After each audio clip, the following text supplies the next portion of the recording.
So hello guys, welcome back to another video. In the last video we saw how we can install Metasploitable virtual machine on our Windows or Linux system using VirtualBox, and from this video we are going to explore the vulnerabilities which are present in the Metasploitable machine. And in this video we are going to uh, explore the SQL injection vulnerabilities which are present in web applications. So SQL injection vulnerabilities are one of the most lethal vulnerabilities which can be found in any web application.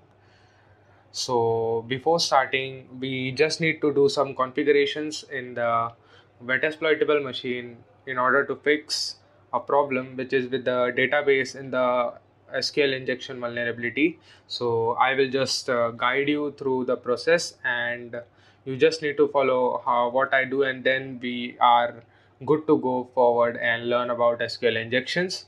So first I will just log in into my Metasploitable machine by typing the Metasploit login ID as MSF admin, and the password is also MSF admin. We saw it in the previous video. So let's first get the root user privileges. So again, the password will be MSF admin, and now we have the root privileges. So now we just need to make some changes to a particular file here. So the file is slash var slash www slash utiliday and config dot inc.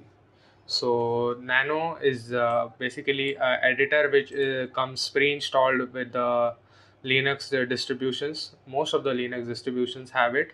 So we will use this text editor to make some changes to this configuration file, which is located in var www utiliday, this location. As soon as we hit enter, we can see a text editor has opened. So here there is a problem in the Metasploitable machine that the database name here is specified as Metasploit. So you just need to change Metasploit to OWASP 10, which is written here. So as soon as you change it to OWASP 10,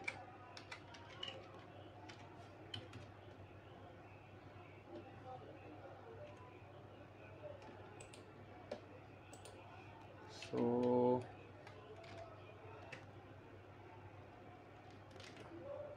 as soon as I change it to OWASP 10, now next we just need to save this file. So for saving this file, we need to write Control O or press Control O on the keyboard, and then we just need to hit enter because we do not want to change the name of the file. And as soon as we hit enter, the file will be saved, and then we can exit the editor. So as you can see, the file has been saved, and now we can exit the editor by typing Control X. So now the configuration has been made, and we are ready to start exploring the SQL injection vulnerability in the Metasploit machine. So let's go to our Kali machine and start learning about SQL injection. So now we are back to our Kali machine, and now let's learn how we can find out SQL vulnerabilities in web applications. So for ease of understanding, I have divided this video into 4 parts. So we will basically be covering 4 different types of questions. So the first question which arises here is what kind of knowledge is required to find this type of vulnerability. So in order to find SQL injection vulnerabilities, we need to have some basic knowledge of SQL query and how database interaction is done. So we just need to learn about database systems. So in the past, I have made a video on this in the learning resources section.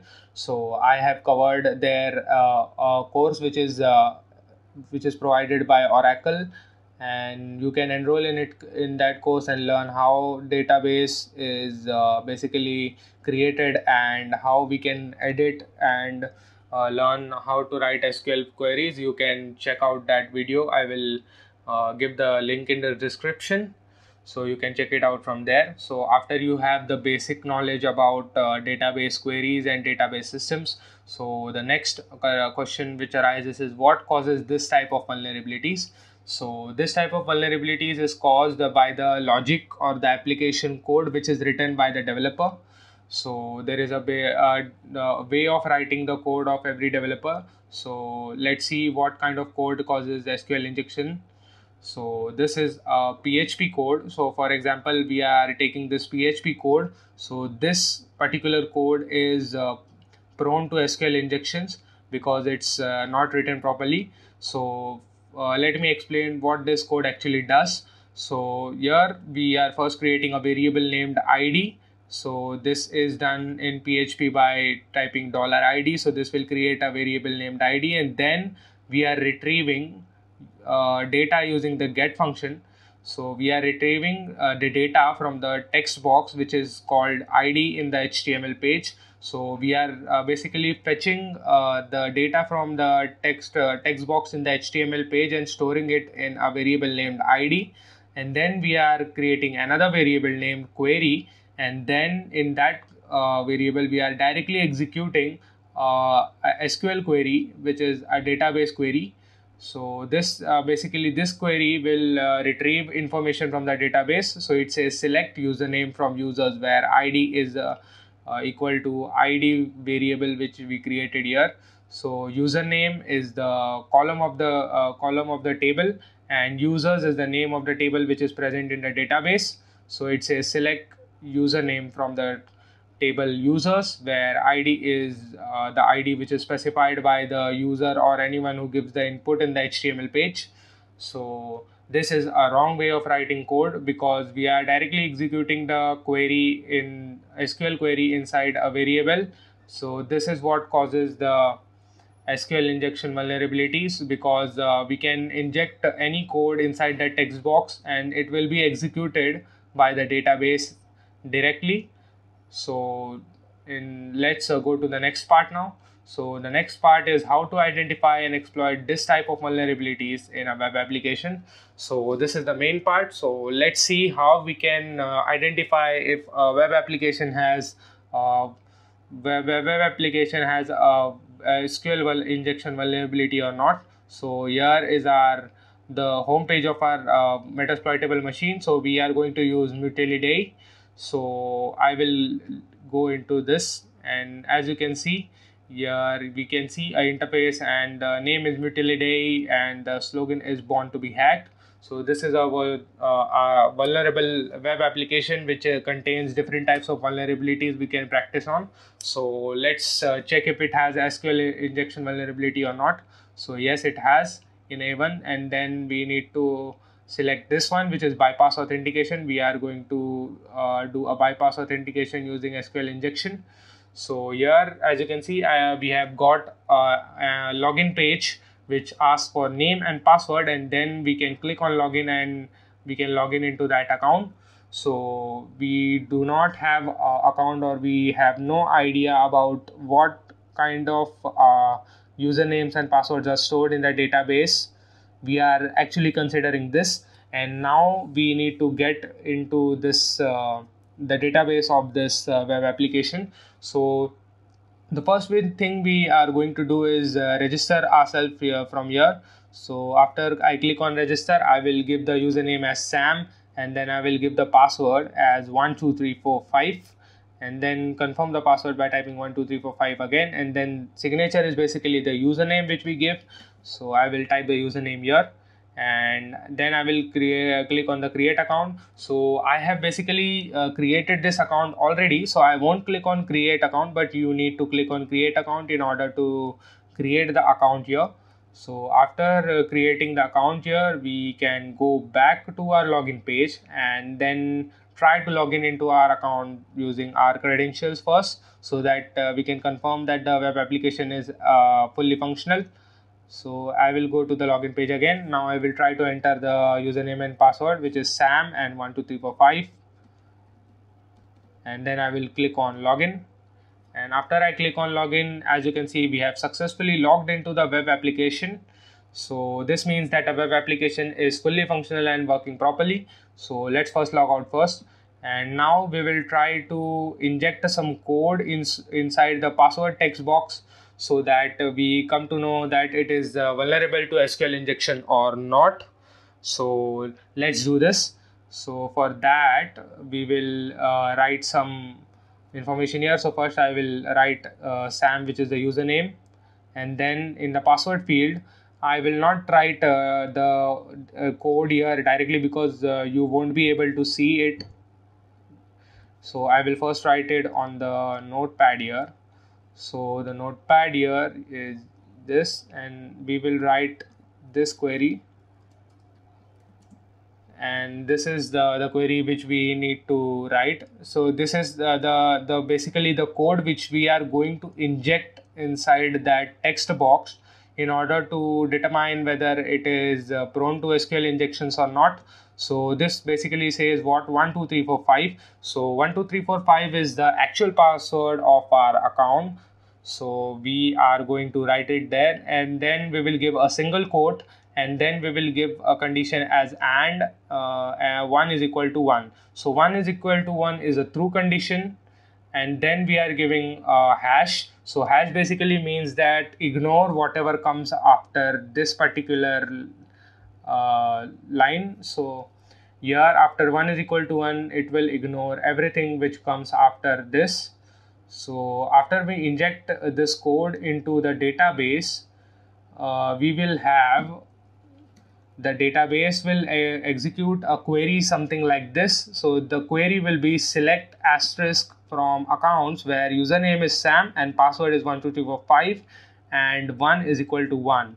So here the query the normally let me show you how the normally the query which is executed. So when we enter our username and password here, so the username is Sam and the password is 12345. So basically this is how the query will be executed first normally. But when we enter this text here, so when we enter this text here, so this will basically execute this query here. So this query has some changes here, which is password is equal to 12345, and then we closed the single code by ourselves and not and we have then used a hash to ignore the single quote which the code has.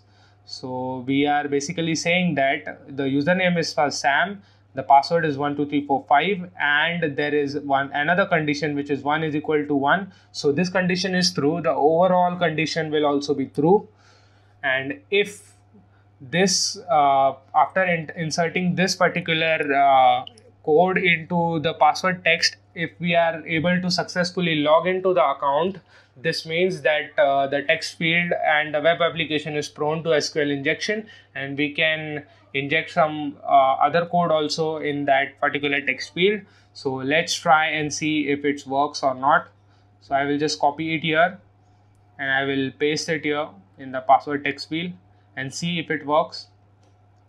So as you can see, it actually works. So that means that the password text field is prone to SQL injections, so we can inject some more stuff there. So now this was just to identify if a site has SQL injection or not. So after that, now let's try to bypass the login credentials of some other account. So the other account which we are going to try to hack in is the admin account. So I will type the username as admin. So the next thing is the password. So but the password, we do not know what is the password actually in the database. So let's see what we can do in such cases.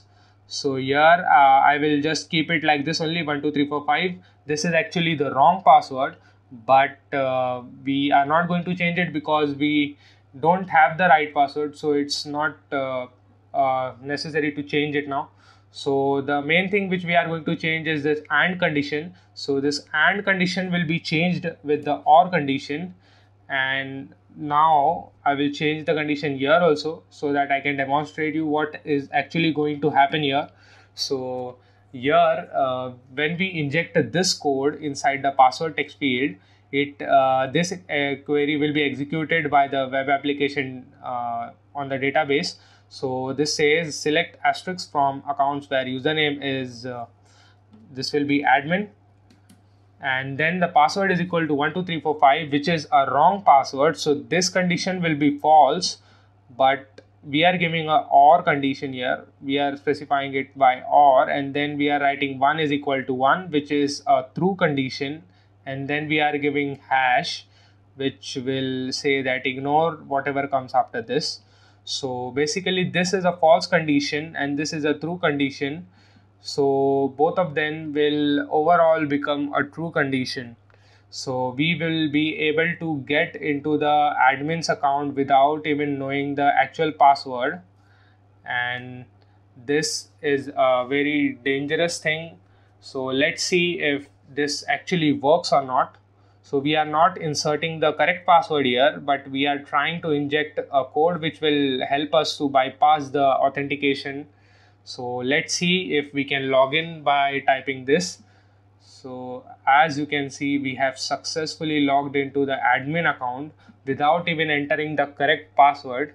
So now you might have got an idea how dangerous this web application SQL injection attack can prove to be. So it is advised that all the developers should not make any such mistakes which will cause a lot of harm to their web application. So let's see what is the next thing we need to cover. So the last topic here is how to prevent these type of vulnerabilities in web applications. So now let's think by the perspective of a web application developer or a programmer. So as a developer, how you will avoid such type of vulnerabilities in your web application so that not everyone can have the access to your database. So let's see how we can do this. So for preventing SQL injections, we need to use prepared statements instead of directly executing the database queries inside the variables. So the prepared statements are written this way. So let me explain you how this actually works. So the first line is same. We are creating a variable named ID and then retrieving the ID from the text box in the HTML. So then we are creating a prepared statement with the same variable name, which is here, which is query. But here in query, we were directly executing the database query. But here we are creating a prepared statement first, which says select username from users where ID is this parameter. So this is basically a parameter which we are creating by specifying it with a colon. So after creating the SQL query string prepared statement, then we will create another variable named sth, and then we will prepare this statement here by typing this code. So after we prepare this statement, now we need to bind the parameter with the variable which we created here to retrieve the information from the HTML code. So after this, we will write that this query, which is the variable name which we assigned, then we will write this function which is bind parameter. Param is the short form for parameter, but this is the keyword which we are going to use. So bind param, and then in the bracket we will specify first in single quotes the parameter name, and then we will give the variable from which the parameter is to be taken and binded to this parameter. So in this way we are going to bind the parameter, and then we will execute the statement by typing something like this in PHP. So this is how the SQL injection vulnerability can be avoided in web applications. So prepared statements differ accordingly in different programming languages which you use to create web applications, but the concept is nearly the same. We first create a prepared statement and then execute it, and we do not directly execute it as we did in this code. So this is how the SQL injection vulnerabilities can be avoided. So that was it for this video. In the next video, we are going to see a tool named SQL Map.